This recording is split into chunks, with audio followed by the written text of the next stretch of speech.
Saludos amigos, queremos darle la bienvenida al 11º programa de Radio TV Taína. Les saluda desde México su amiga y presentadora Nancy Palacios Ortega. Los esperamos en nuestras redes sociales con sus pulgares arriba. Nos sentimos muy contentos de tener en la presencia del doctor Jesús Serna. Él es de México, es escritor, catedrático de la UNAM, especialista en la raza negra y taína en nuestro continente. Nos da mucho gusto contar con su participación. Doctor Jesús, ¿podría hablarnos del significado del Día de Muertos en México? Para los prehispánicos en México, los muertos no iban ni al infierno ni al cielo, en el sentido de que los buenos fueran a un lado y los malos a otro. Todos iban al Mictlán, era el inframundo, y para llegar allá había que ir por un camino muy estrecho, era muy dificultoso llegar allá, y por eso se necesitaba de la ayuda de alguien. Entonces, había además un río que había que atravesar, y entonces se utilizaba un perro que decían ellos no debería ser ni negro ni blanco, sino que debería de ser pardo, y para que ayudara a pasarlo. Llegando del otro lado del río, pues entraba una otra dimensión en el Mictlán. Ahí sí había un trato preferencial, digamos, para aquellos que habían muerto, por ejemplo, en combate. Los guerreros, desde luego, eran muy importantes para los mesoamericanos, sobre todo para los mexicas. En el caso de los mexicas, tanto los guerreros como las mujeres que habían muerto en el parto tenían un trato preferencial en el Mictlán, y además regresaban en unas, cada vez que se terminaba un ciclo anual, y había que recibirlos y tratarlos. Eso después, con la llegada de los españoles, se sincretizó con las ideas judeocristianas, y entonces surge toda esta visión, esta concepción de hacer las ofrendas, recibirlos, hacer un caminito para que las ánimas o las almas no se pierdan, y entonces ofrecerles ahí todo aquello que les había gustado en vida. Y esto es básicamente lo que representa las ofrendas. Se hace con mucho color, se pone frutas, se ponen las comidas que más le gustaban al muerto, se pone la fotografía del muerto, se ponen unas veladoras, se pone incienso, se quema incienso. El olor es muy importante para atraer a las ánimas, y entonces hay toda una serie de cuestiones que se ponen. Se puede poner incluso tabaco, un puro, un cigarro, se les pone licor, el licor que les gustaba. Entonces, esta es, digamos, como la forma en que ha aparecido la celebración de los muertos, y que tiene variantes distintas en Mesoamérica, y que básicamente tiene que ver con esto, la necesidad de volver a recibir a los muertos en la casa y ofrendarles algo que ellos desean. Y entonces, pues, esta visión es visto como una festividad, puesto que para las concepciones prehispánicas también la vida y la muerte eran una continuidad, de tal manera que el ciclo de la vida generaba a la muerte, y al revés, la muerte generaba también a la vida, y la muerte no era vista, digamos, de una forma tan tremenda como en las concepciones cristianas.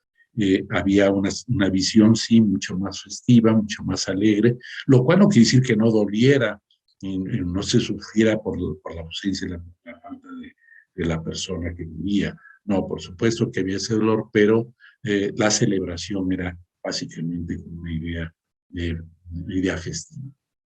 Nos complace en tener como invitado por el Estado Nacional Soberano de Borinquén a Ramón O'Neill, licenciado en Ciencias Políticas, Juris Doctor, cofundador del Comité Amigos de Puerto Rico. Bienvenido, doctor Ramón. ¿Quién fue Pedro Albizu y cuál es su importancia? Reciban todos un saludo albizuista en este nuevo programa de Radio TV Taína. Es un honor participar nuevamente con ustedes. ¿Quién es don Pedro Albizu Campos? Don Pedro Albizu Campos es un ínclito y revolucionario y prócer puertorriqueño, nacido a finales del siglo XIX. y con toda una trayectoria política durante el siglo XX, especialmente de la década del 30 al 65, 1965, cuando falleció. Cuando los norteamericanos invadieron a Puerto Rico, don Pedro debía de contar con 7 años. Él nació en Ponce, en la ciudad del sur de Puerto Rico, en un barrio proletario, Clavería. Todavía ese barrio existe. Don Pedro desde pequeño sobresalió por su inteligencia, tanto que la logia masónica Aurora lo becó por intervención del prócer José de Diego para que estudiara en la Universidad de Vermont en Estados Unidos. Allí un profesor se dio cuenta de su sobresaliente inteligencia y lo ayudó a que entrara, o le abrió las puertas para que entrara a la Universidad de Harvard. Don Pedro fue hijo de una negra puertorriqueña y de un vasco. Seguramente su mamá conoció la esclavitud y si no, seguramente sus padres. La esclavitud negra me refiero. Don Pedro Albizu Campos en Boston, en Harvard, nuevamente sobresalió por su inteligencia. Era políglota, hablaba 5 lenguas y también logró 5 títulos universitarios. Uno de ellos, doctorado en Derecho en Harvard.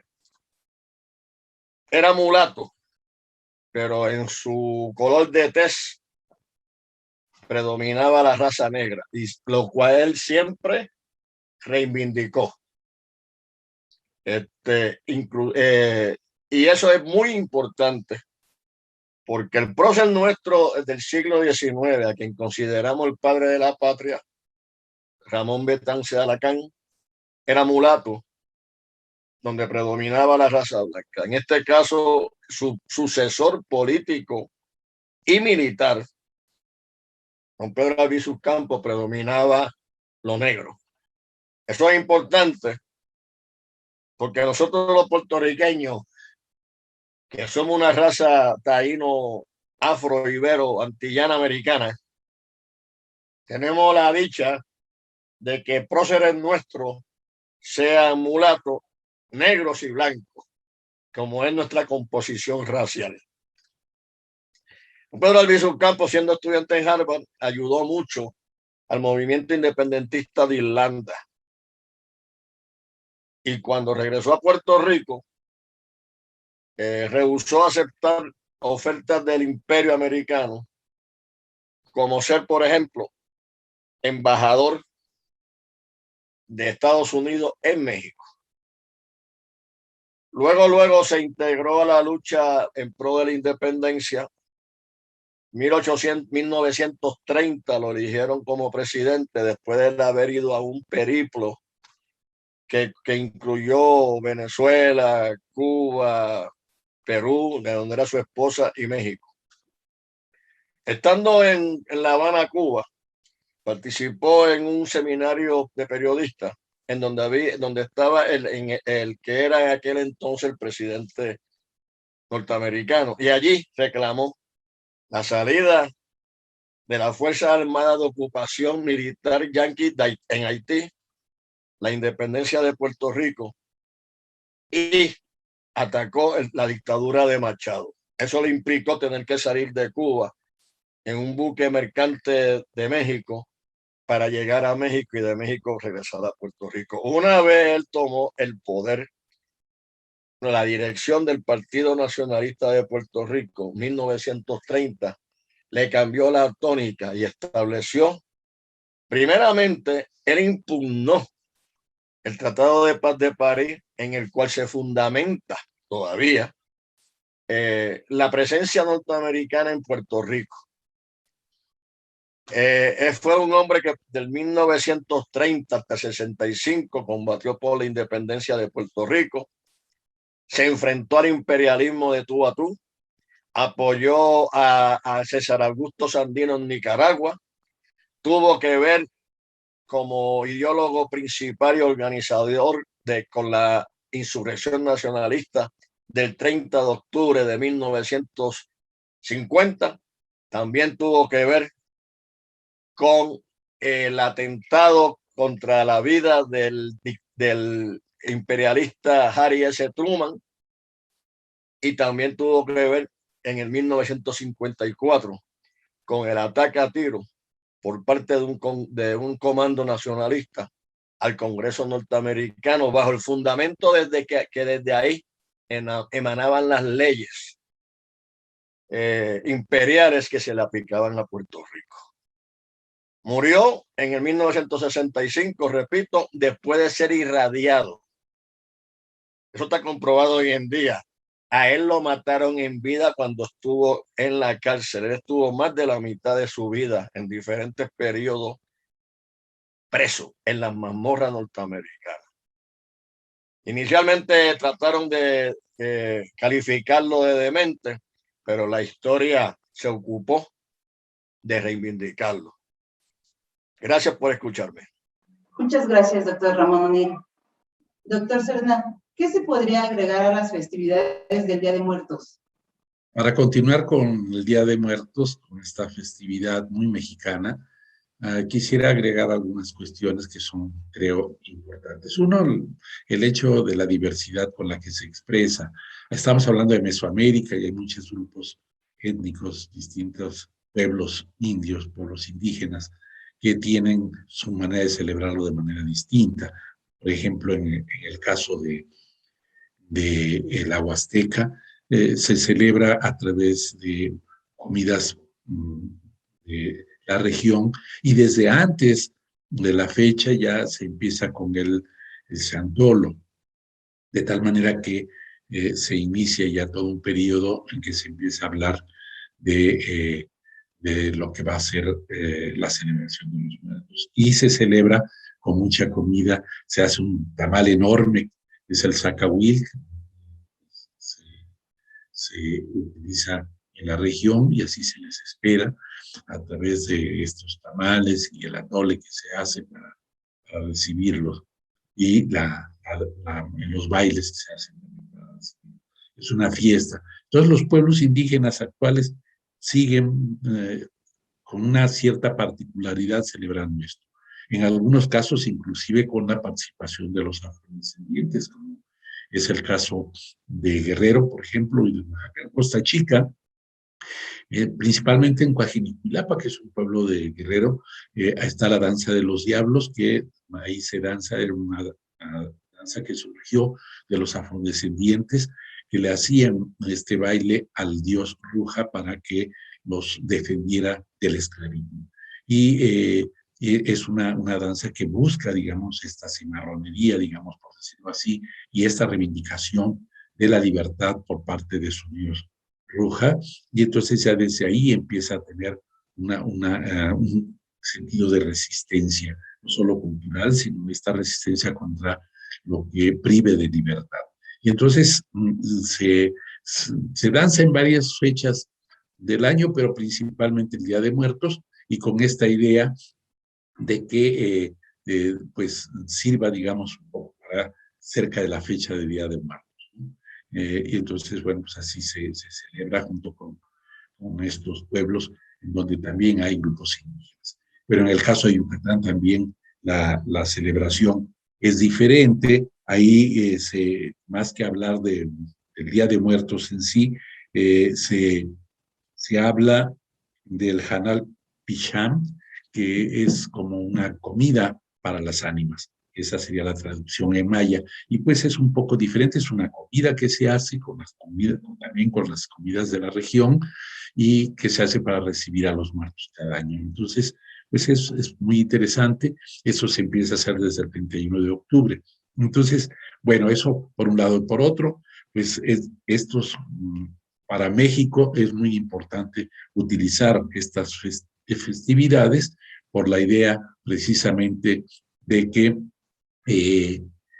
ya en la actualidad se le ha querido confundir con todo esto del Halloween, y sobre todo los medios de comunicación y han comercializado mucho y han generado esta confusión. Pero yo creo que es importante saber cuáles son realmente las tradiciones, en qué consisten en México, pues para defenderlos, porque eso se convierte en una resistencia cultural, en una defensa de lo propio, frente a estas visiones extranjerizantes que muchas veces se nos van imponiendo a partir precisamente de un proceso de comercialización.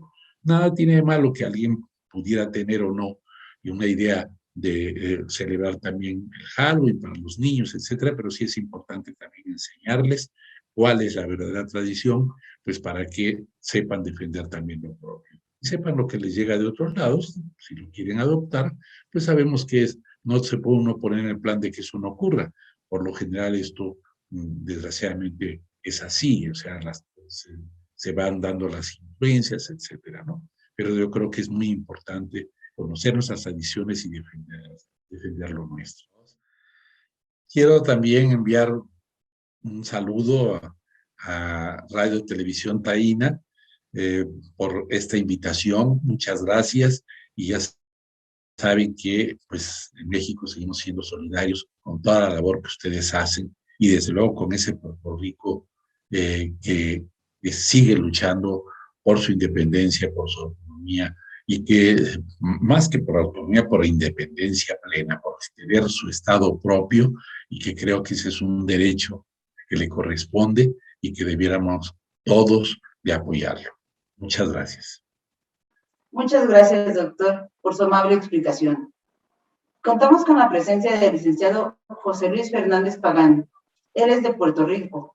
Es miembro de la Comisión de Relaciones Exteriores del Partido Independentista Puertorriqueño. Nos da mucho gusto contar con su participación. ¿Qué eventos acontecieron en Puerto Rico que condujeron a la insurrección nacionalista del 30 de octubre de 1950? Gracias, Nancy, por la participación que tengo en el programa de hoy para hablar sobre la insurrección nacionalista de 1950. La Revolución Nacionalista en Puerto Rico fue una insurrección dirigida por el Partido Nacionalista de Puerto Rico el 30 de octubre de 1950, bajo el liderazgo de don Pedro Albizu Campos. No podemos hablar de la Revolución Nacionalista sin hablar de don Pedro Albizu Campos, así como tampoco podemos hacer lo mismo sin hablar de Ramón Emeterio Betance en el Grito del Área. En esta se batieron a tiros con la policía en Peñuela, Utuado, Arecibo y otros pueblos. En Jayuya tomaron el cuartel de la policía y por un tiempo dominaron el pueblo. En San Juan, 5 nacionalistas trataron de entrar por la fuerza a la fortaleza. El encuentro con los policías de guardia dejó un saldo de 5 muertos. Un par de días más tarde, 2 nacionalistas efectuaron un atentado contra el presidente de Estados Unidos, Harry S. Truman, en la Casa de Blair. Murió un policía y un nacionalista. Los combates más sangrientos ocurrieron en Utuado, donde el ejército de los Estados Unidos asesinó 5 nacionalistas. Además, por el fuego cruzado de ametralladora, el ejército yanqui asesinó a un bombero y un policía estatal. La población de Utuado fue bombardeada por aviones, produciendo un número mayor de heridos. Jayuya se mantuvo combatiendo por 3 días en el barrio Coabey, donde las tropas yanquis arrestaron los últimos nacionalistas el 1 de noviembre de 1950, fecha cuando concluye la insurrección nacionalista. Nancy, contestando a tu pregunta, ¿qué eventos precedieron en Puerto Rico que enciende la mecha para declararle la guerra a los Estados Unidos? Porque la Revolución Nacionalista de 1950 fue exactamente eso. Mira, en 1922 se constituyó el Partido Nacionalista de Puerto Rico, y ese partido predicó que la independencia de Puerto Rico, predicaba sobre la independencia de Puerto Rico y la vía electoral como método para alcanzarla. En 1930, Pedro Albizu Campos es electo como presidente. Se comienza a hablar nuevamente de revolución en la isla, como la trayectoria que deben tomar los pueblos a los que se les asigna se les niega su libertad, y el colectivo se estructura sobre nuevas pautas de acción revolucionaria. Albizu Campos comenzó a reestructurar el movimiento, ya que era un revolucionario antiimperialista. En el 31, un grupo de jóvenes nacionalistas decide crear una asociación antiimperialista bolivariana que se llamó la Asociación Patriótica de Jóvenes Puertorriqueños. En el 35 se llevó a cabo la transformación de ese movimiento y se crea las Hijas de la Libertad al Cuerpo de Enfermeras, grupo que se incorpora a la lucha militar del Partido Nacionalista de Puerto Rico. El gobierno federal, obviamente, decidió y utilizó la década del 30 para acabar con los cadetes y las Hijas de la Libertad, porque los consideró como una amenaza al orden que debían imperar en la colonia. Así que utilizó todo el aparato represivo del Estado y su estructura jurídica para criminalizar y eliminar la milicia nacionalista. Entre los años 31 y 34, el FBI, la División de Inteligencia Militar, comenzó una intensa vigilancia sobre los nacionalistas y concluyeron que había que arrestar a Albizu Campos y al liderato nacionalista y lograron enviarlos a prisión en un juicio arreglado de antemano. Ante el fracaso del plan, el gobierno colonial decidió que había que llevar a cabo una matanza bajo la creencia que un acto de esa envergadura derrumbaría la estructura militar del nacionalismo. Esta represión tuvo respuesta por parte de algunos grupos de cadetes que condujeron a la ejecución del jefe de la policía, Francis Riggs, el atentado contra la vida del comisionado residente Santiago Iglesias Pantín, el juez Robert A. Cooper, quien sentenció a Albizu Campos, y al responsable de la masacre de Ponce, el gobernador Blanton Webb. La situación política y económica a nivel local e internacional cambió de manera errática, mientras Pedro Albizu Campos y el resto del liderato del Partido Nacionalista se encontraban presos en la cárcel de Aldántara.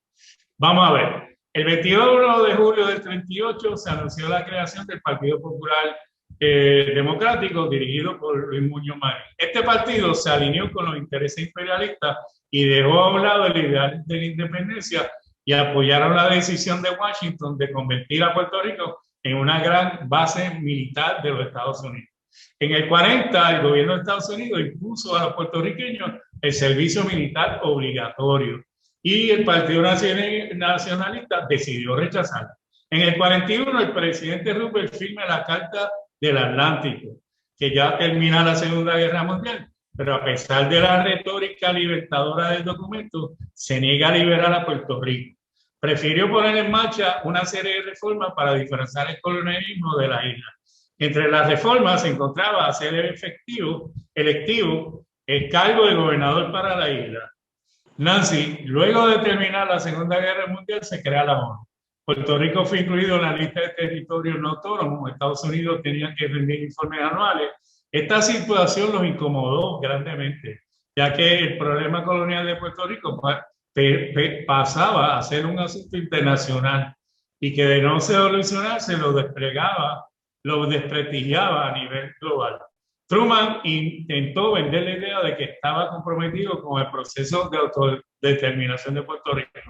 Y en el 1947 firmó la Ley 600, que esta ley buscaba convencer a los pueblos coloniales latinoamericanos y la ONU de la sinceridad de los Estados Unidos encaminada a Puerto Rico hacia un proceso de autodeterminación. Ahora vamos a presentar un video que nos envió el cantautor Roy Brown sobre la insurrección nacionalista de 1950.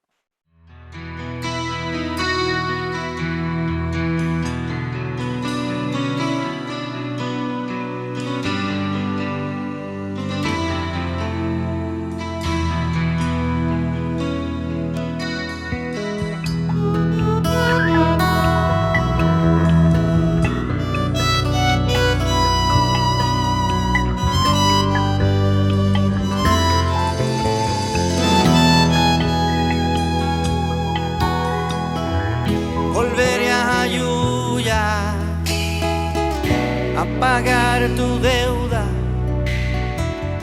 a cantar recuerdos, a soñar despierto. Volveré a Jayuya y cuando el sol apague la última estrella lloraré tu pena. Junto al viejo puente, junto al río viejo amanecido de la vida.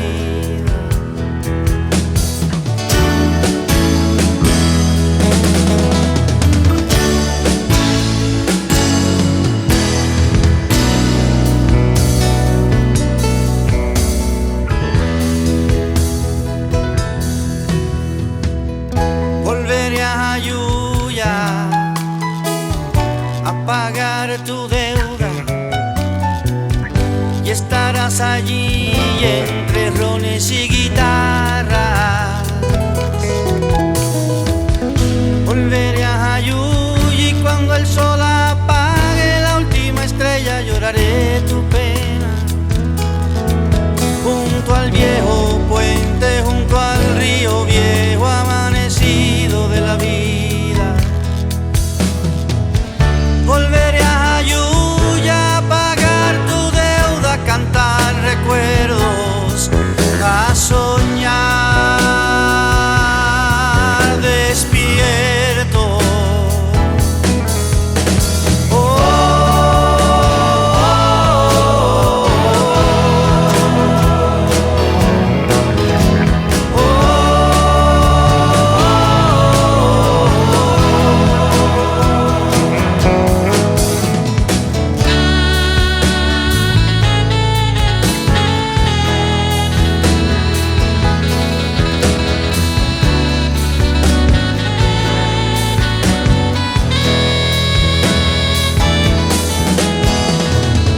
Volveré a Jayuya a pagar tu deuda, a cantar recuerdos, a soñar despierto.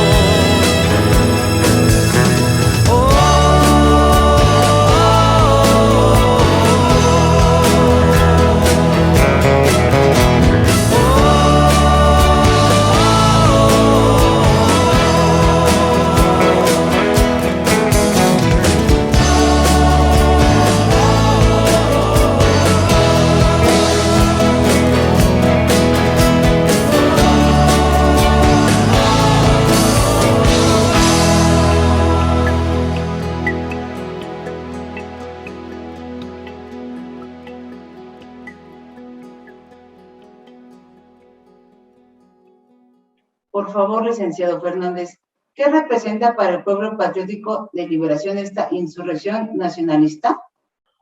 A tu segunda pregunta respondo. Albizu aprovechó en el exilio con establecer contactos con nacionalistas, figuras importantes de política internacional. Esto le permitió establecer redes transnacionales de su importancia, ya que serían parte del grupo de voces que denunciarían el colonialismo en Puerto Rico a nivel internacional. Albizu también aprovechó la coyuntura para desenmascarar a Washington en los foros internacionales. Por ello, el Partido Nacionalista logró que Thelma Milke se le permitiera tener un asiento como delegada del movimiento de la ONU que reclamara el fin del colonialismo en la isla. Albizu Campos decidió regresar a la tribuna y denunció la situación en que se encontraba la isla. Se dedicó a educar a los puertorriqueños sobre el significado de la democracia y la libertad y atacó la hipocresía de Estados Unidos. Denunció los planes para disfrazar el colonialismo en la isla y los planes del gobierno de establecer una falsa constitución en la isla. Desenmascaró el gobernador de Puerto Rico al indicar que Muñoz Marín no mandaba en la isla. Denunció el reclutamiento militar obligatorio impuesto por Estados Unidos para movilizar a los puertorriqueños a morir en guerras imperiales.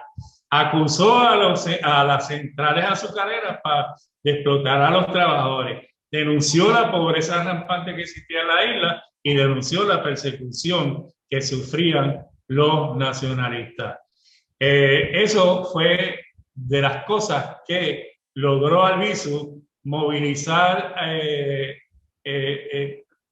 la gente en Puerto Rico que se sentía oprimido y que estaba en una condición que era lejos de lo que la propuesta de Estados Unidos estaba junto con Muñoz Marín vendiéndole a tanto internacionalmente como a la ONU de Puerto Rico estaba en desarrollo y que querían un plan de descolonización. De ahí es que parte entonces esta lucha nacionalista, porque los Estados Unidos comenzaron ante esta prédica de don Pedro a reprimir los movimientos y a crear esta crisis grande que hoy día demuestra que nosotros los puertorriqueños seguimos y continuamos luchando por nuestra soberanía y por nuestra independencia. Gracias, Nancy. Agradezco al licenciado Fernández. En el segmento cultural nos acompaña el grupo La Calenda.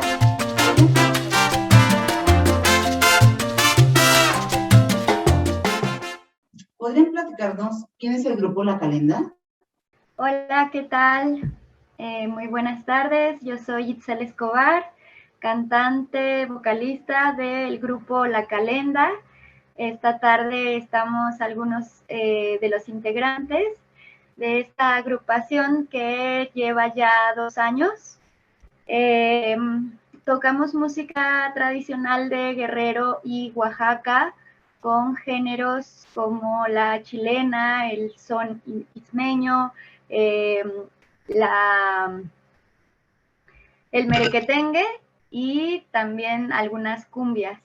El grupo se forma para visibilizar y difundir la tradición musical de la tercera raíz de las poblaciones afro-mexicanas que viven en el sureste de nuestro país, más específicamente la Costa Grande y la Costa Chica de México. Y pues bueno, saludos a todos, somos La Calenda. Hola, yo soy Farid Álvarez, soy el director y saxofonista de La Calenda, música de Guerrero y de Oaxaca.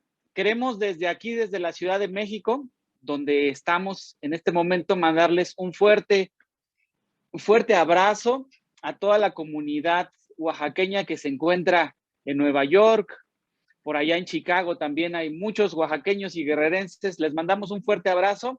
Aquí estamos haciendo música de este bello estado de Oaxaca y también del bello estado de Guerrero, tratando de que la gente conozca más la maravillosa cultura de estos 2 estados.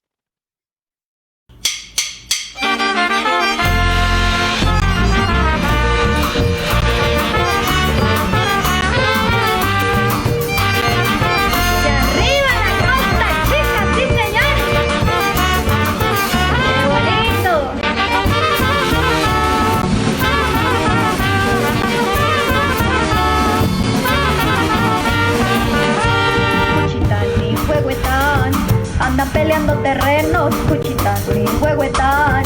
Andan peleando terrenos, Cuchitán, dice ganamos. Huehuetán dice veremos, Cuchitán dice ganamos.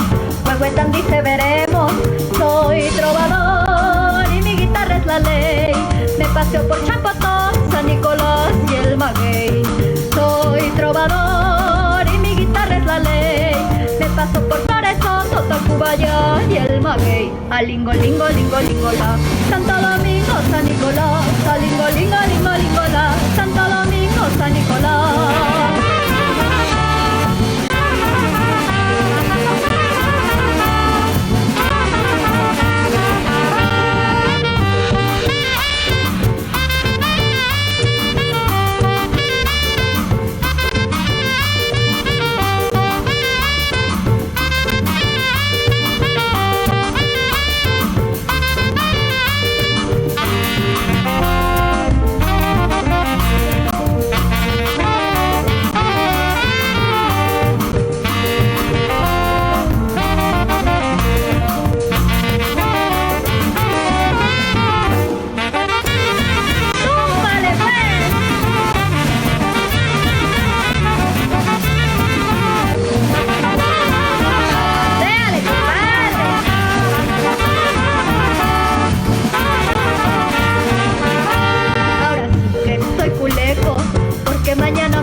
Ahora sí que estoy culeco, porque mañana me caso con una linda morena, patitas de chachalaco con una desde Chachalaco. Soy tirador, mi retrocarga es la ley. Me paseo por Chacocho, San Nicolás y el Maguey. Soy tirador, mi retrocarga es la ley. Paso a Coahuinicuila, Patacubaya y el Maguey. Alingo, lingo, lingo, lingola. Santo Domingo, San Nicolás. Alingo, lingo, lingo, lingola. Santo Domingo, San Nicolás.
Nicolás Maldonado, me acuerdo de Llano Grande, San Nicolás Maldonado. Soy trovador y mi guitarra es la ley. Me paseo por Chapotón, San Nicolás y el Maguey. Soy trovador y mi guitarra es la ley. Me paso por Floresoto, Tacubaya y el Maguey. Alingo, lingo, lingo, lingola. Santo Domingo, San Nicolás. Alingo, lingo, lingo, lingola. Santo Domingo, San Nicolás.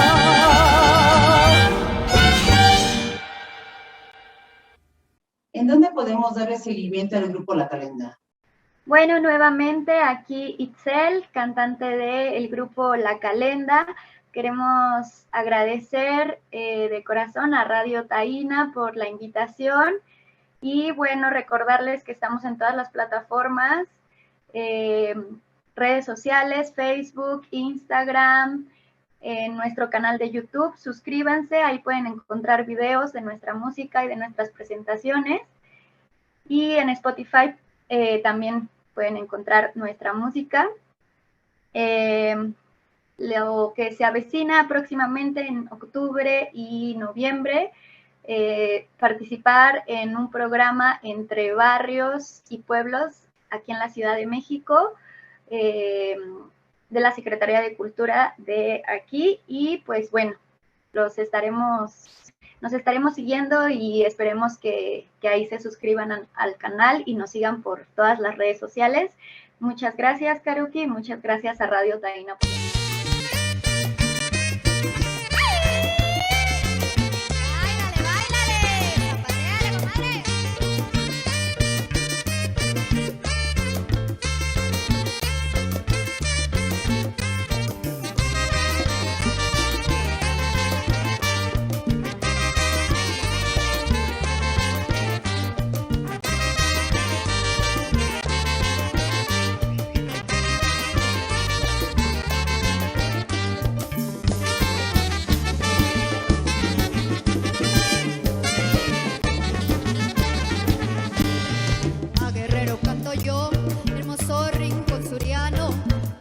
Encantador de mi suelo mexicano.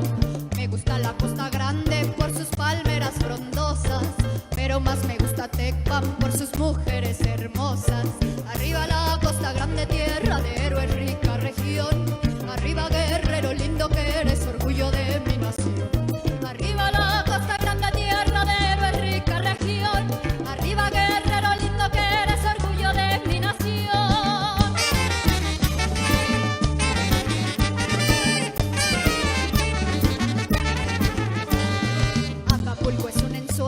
Paraíso tropical, ahí cantan las sirenas en su dulce madrigal. Son sus playas primorosas de una belleza ejemplar, son sus mujeres hermosas como perlas de la mar. Arriba la Costa Grande, tierra de héroes, rica región. Arriba Guerrero, lindo que eres, orgullo de mi nación. Arriba la Costa Grande, tierra de héroes, rica región.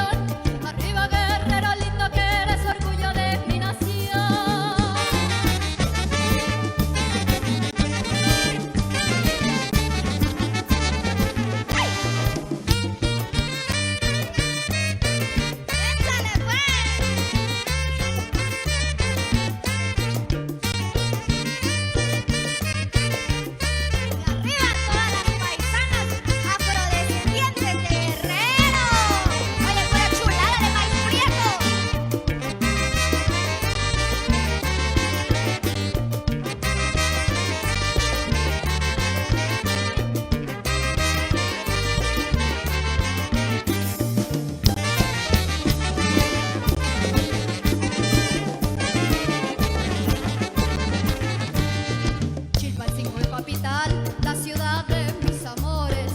Tiene la mujer ideal, es la reina de las flores. Nazco la joya escondida, pintoresca y colonial. Luz de mi tierra querida, de belleza nacional. Arriba la costa grande, tierra de héroes, rica región. Arriba Guerrero, lindo que eres, orgullo de mi nación. Arriba la costa grande, tierra de héroes, rica región. Arriba Guerrero, lindo que eres, orgullo de mi nación.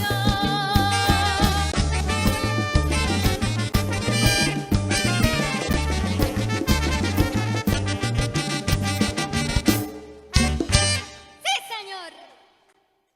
Queremos también mandar nuestra solidaridad con la comunidad, con toda la diáspora que está en Venezuela, aquí mismo en México y que está en Nueva York, y que dan seguimiento a poder tener esta lucha avante para que haya una independencia completa de un imperialismo yanqui que, aunque no se llama como tal colonia, pero sabemos que es un neocolonialismo para explotar recursos y para también explotar políticamente lo que pueda de Latinoamérica.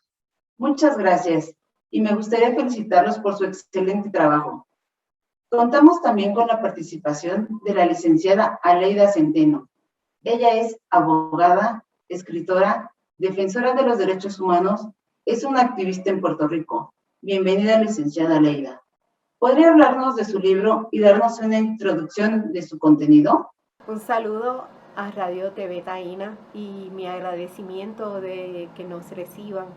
Y un saludo a todas las personas que nos están escuchando y que queremos aprender todos juntos.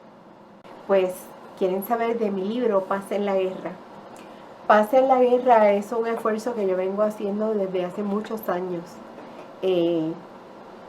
Es un trabajo con la meta de que se conciencie a la nación puertorriqueña y a las demás naciones de cuáles son los verdaderos usos de la nación puertorriqueña en términos de usos militares. Hay un grupo de puertorriqueños y puertorriqueñas que afirman que la nación puertorriqueña ya no tiene un interés militar para los Estados Unidos, nada más lejos de la verdad.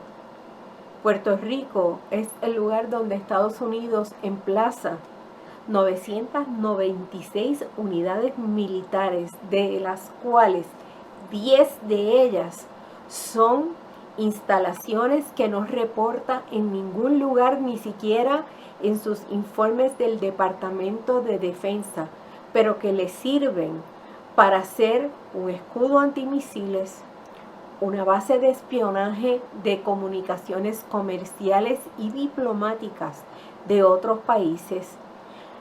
Les facilita el poder amenazar a todas las naciones del orbe y del hemisferio con una fuerza militar espacial, y la que mantiene para los Estados Unidos una hegemonía militar. Sin la posición geográfica y geoespacial de Puerto Rico, la ubicación de Puerto Rico en términos geográficos espaciales con su ionosfera, Estados Unidos no podría lograr eso. Como Estados Unidos niega los usos militares que le da a la nación puertorriqueña en este momento, yo decidí escribir el libro y publicarlo, porque el próximo uso que le va a dar Estados Unidos a la nación puertorriqueña va a ser el emplazamiento de la banda 6G. Estados Unidos se queja de China, de que tiene una banda 5G, y con esa inteligencia artificial puede llevar a cabo toda una serie de acciones y los acusa a los chinos de unas cosas, pero no admite que los próximos usos militares de Puerto Rico es la banda 6G y que nosotros somos su laboratorio para esos usos militares. En este libro yo vinculo esos usos militares que se le siguen dando al territorio nacional puertorriqueño. Y no es cierto que desde que la Marina de Vieques dejó de hacer sus operaciones con bala viva, el Departamento de Defensa haya salido de Puerto Rico. Ellos cesaron de bombardear, pero ellos siguen en Vieques con un radar. Ellos cesaron de bombardear, pero ellos bombardean con energía dirigida. Ellos utilizan rayos de alta potencia que son ionizantes. Ellos dejaron de bombardear con bala viva en términos tradicionales, pero han escalado la importancia de su armamento. Y nosotros somos su escudo en este momento.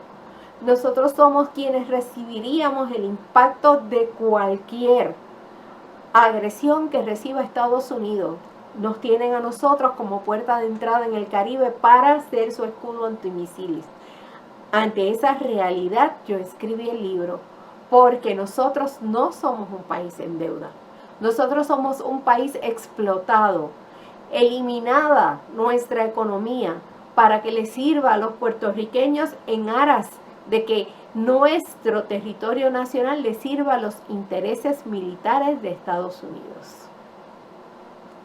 Licenciada Aleida Centeno, ¿nos podría decir a quién dedicó este trabajo y por qué? Bueno, tenemos la expectativa, ¿verdad?, de poder seguir dialogando sobre este libro que he escrito y podamos profundizar en las diferentes áreas que yo toco en el libro. Por ejemplo, vinculo este libro al alegato de que la nación puertorriqueña es una nación en deuda.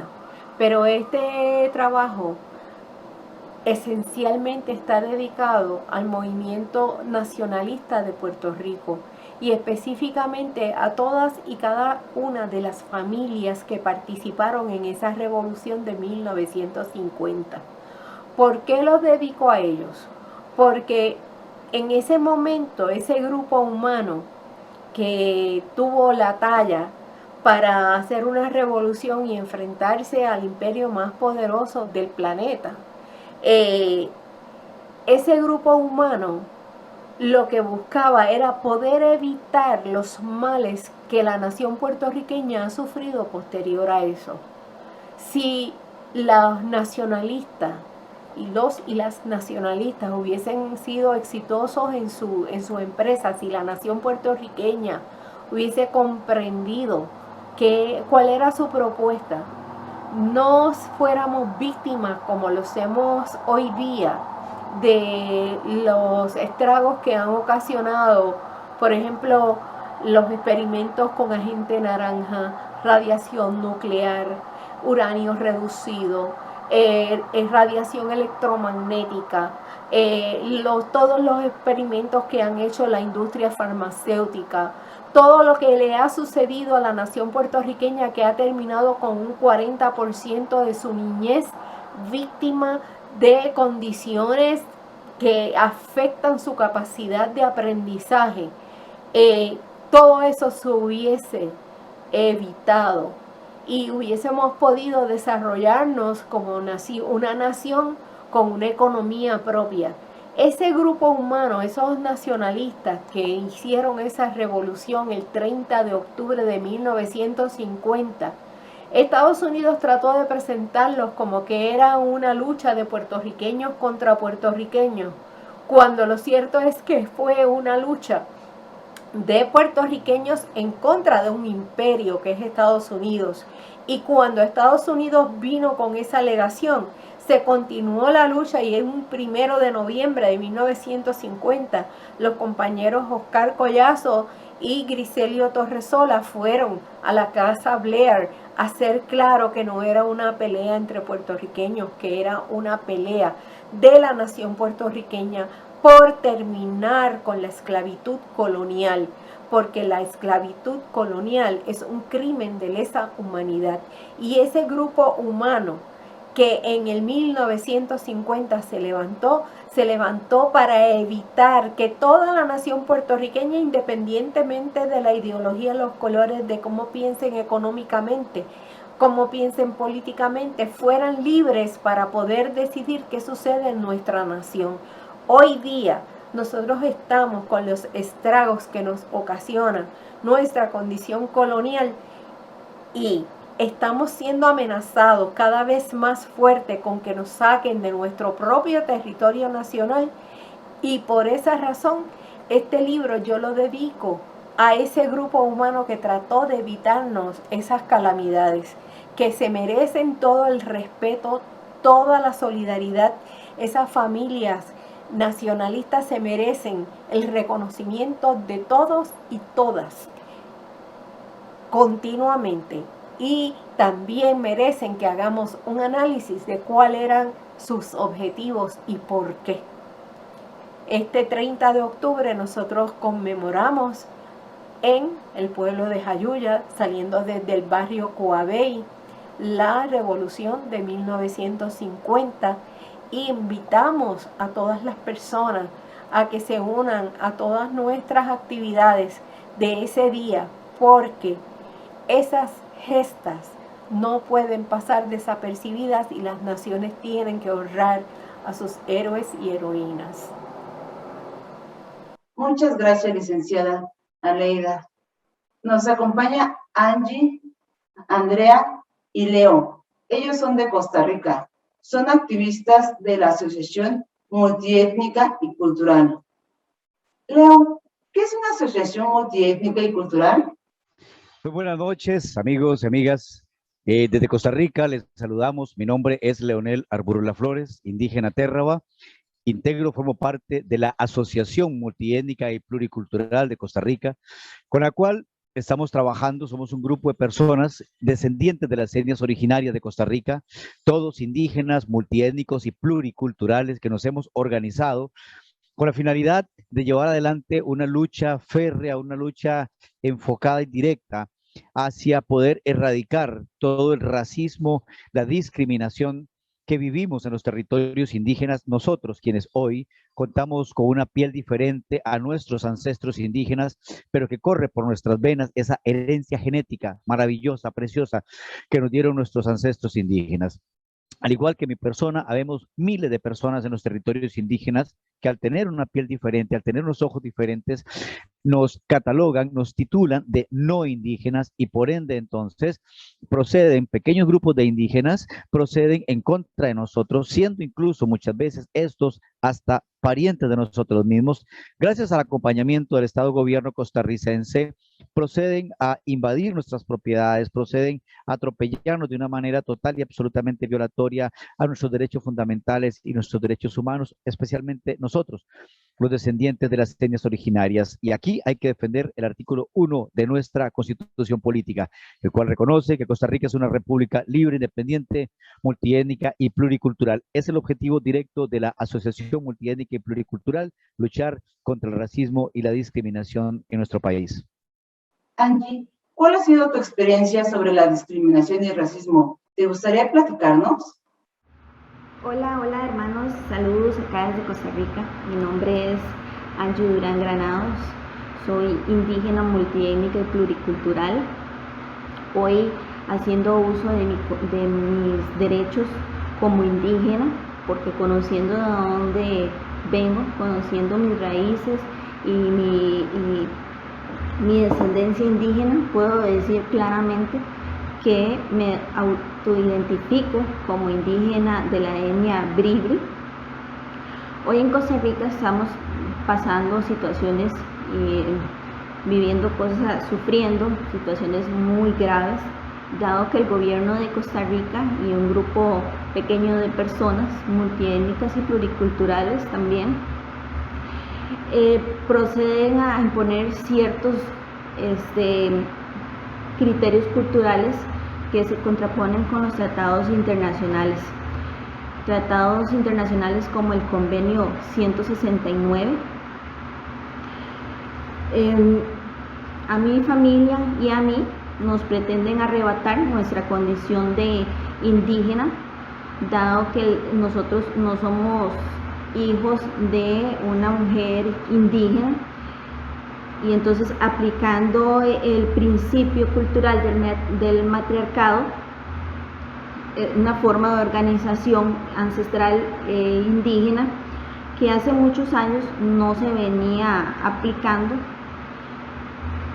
Pero hoy, gracias a los intereses del gobierno de Costa Rica y de este grupo de personas,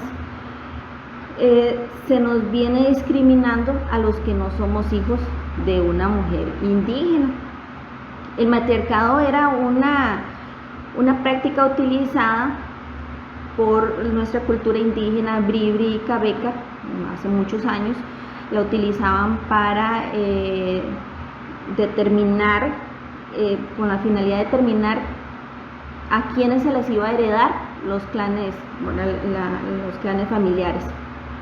En nuestro caso, como no somos hijos de un varón indígena, mediante la implementación de esta práctica nos pretenden arrebatar hoy nuestra identidad indígena.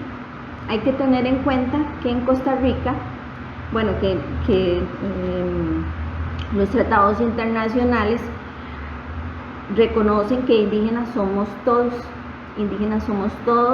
los que descendemos o descendientes de las etnias originarias, y mediante nuestra conciencia podemos decir quiénes somos a partir de nuestras vivencias, de nuestro conocimiento, de nuestra familia, de dónde vinimos, todo eso. Y aquí importante decirles que dar a conocer que Costa Rica, el gobierno de Costa Rica está promoviendo actos de discriminación que atentan contra nuestros derechos fundamentales y nuestros derechos humanos. Hacemos un llamado para denunciar a nivel internacional como mediante la imposición de criterios, de estos criterios culturales se nos pretende a nosotros arrebatar nuestra condición indígena. Muchas gracias, un poco de mi historia, aprovechando este espacio para mandar un saludo a todos nuestros hermanos de Puerto Rico que están luchando por su independencia. Muchísimas gracias. Saludos. Andrea, ¿cuál es la situación que vives en Costa Rica debido al racismo? Hola, muy buenas noches. Un gusto saludarlos desde acá, desde Costa Rica. Es difícil ver la problemática que se ha venido dando dentro de los territorios indígenas y acá en el país, en donde se ha utilizado dicha problemática para beneficio político, para beneficio gubernamental, donde solo se toma en cuenta la opinión de unas cuantas personas, mientras que a los demás se les condenan sus derechos, donde se les violentan sus derechos, donde no los dejan opinar, donde no se toma en cuenta su opinión. Creo yo que la pronta solución de esto lo tiene el gobierno, pero mientras tanto se está dando una gran problemática que es el racismo, la discriminación, la separación de familias, el daño psicológico que sufren nuestras familias como tal. En mi caso se podría dar en la parte cultural, que es una de las que ya se han dado acá dentro del territorio indígena, porque mi compañero, mi marido no es indígena, entonces él tiene que salir del territorio indígena, pero yo siendo indígena podría quedarme acá y no puede ser así, no nos pueden separar. Ya tenemos hijos de por medio que son mestizos, que tienen derecho a vivir acá dentro del territorio indígena, pero no se les es válido ese derecho como tal.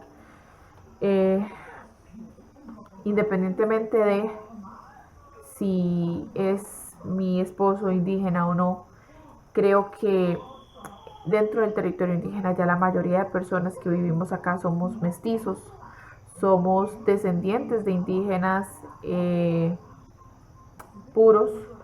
Mi madre es una indígena, mis abuelos, los dos, ambos eran indígenas de acá, nativos de acá, del apellido Nájera Ortiz y Gutiérrez Flores, que son mis abuelos, ¿verdad? Por parte de madre. Es difícil ver que aún siendo nosotros pareja, tengamos que pasar por esta situación donde nos quieran echar de nuestra casa, de donde no tengamos para dónde irnos porque no tenemos otra casita fuera del territorio indígena, no tenemos algo con certeza de si seguir trabajando acá o hacerle un arreglito a la casa. No tenemos nada claro. Es difícil eso porque para mí es un daño psicológico el no poder avanzar, el no poder tener esa certeza, esa seguridad, que creo que es que lo tiene cada persona. O sea, cuando hacemos una familia, lo primero es tener en cuenta nuestra casita, que ese va a ser nuestro refugio, donde podemos llegar, estar tranquilos, y ya ni siquiera eso podemos tener la tranquilidad de vivir en paz dentro de nuestra casa. Creo que eso y muchas otras de las que ya comenté, el racismo y la discriminación, se supone que no debería pasar, menos en un país que se cataloga como un país de paz, donde es un país multiétnico y pluricultural, de donde los derechos son respetados, y ahorita nos los están violentando, nos están pasando por encima de esos derechos, dejándonos sin una casa, dejándonos sin un hogar, haciéndonos maltrato psicológico, tanto como los mal llamados no blancos, que para mí son campesinos, mestizos, como entre los mismos indígenas. Entonces, esa sería mi aporte, mi humilde opinión. Muchas gracias, muy amables, que Dios me los bendiga. Muchas gracias, Angie, Andrea y Leo, por su colaboración. Los invito a que nos busquen en redes sociales como Radio TV Taína. Si les gustó el programa, no olviden darnos un like, además de activar notificaciones para que se mantengan atentos de la próxima edición de Radio TV Taína. Agradezco en la producción técnica y edición a Freddy Vadillo. En la producción ejecutiva a Juan Antonio Papo, postmortem, Lourdes García, Rodrigo Lucena, Enrique Caruqui, Freddy Vadillo y Ramón O'Neill. En el diseño gráfico a Anita Avilés. Esperando sus comentarios. Escríbanos en nuestras redes sociales. También me gustaría invitarlos a comunicarse con nosotros a los siguientes números telefónicos. Que pasen un excelente día. Se despide de ustedes su amiga Nancy Palacios. Muchas gracias por vernos.